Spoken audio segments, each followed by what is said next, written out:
If you've ever opened a Word document and seen words awkwardly split with hyphens between pages or columns, this quick tutorial is going to help. In this video, I'll show you how to disable hyphenation between pages or columns in Microsoft Word in just a few clicks. This is a simple setting, but it can make your document look much cleaner and more professional, especially if you're working on reports, letters, or formatted documents with columns. If this video helps you out, go ahead and hit the like button and subscribe for more easy Microsoft Word tutorials. Let's jump in. First, open your Word document.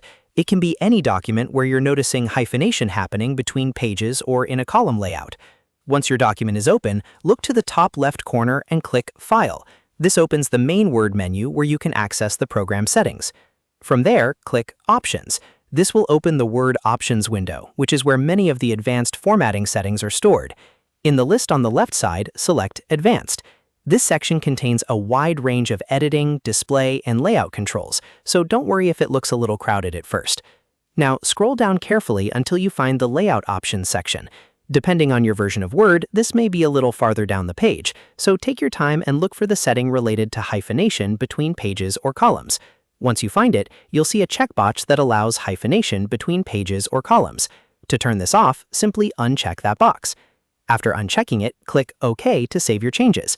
Word will apply the new setting right away, and the unwanted hyphenation between pages or columns should no longer appear in your document layout. If you had text splitting in a way that looked messy or distracting, this should help clean it up immediately. If you're working on a document with multiple sections, columns, or page breaks, this setting can really improve the overall presentation. It's one of those hidden Word options that's easy to miss, but once you know where it is, it only takes a moment to change. And that's it. You've now learned how to disable hyphenation between pages or columns in Word.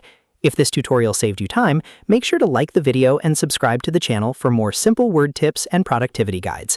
Thanks for watching, and I'll see you in the next one.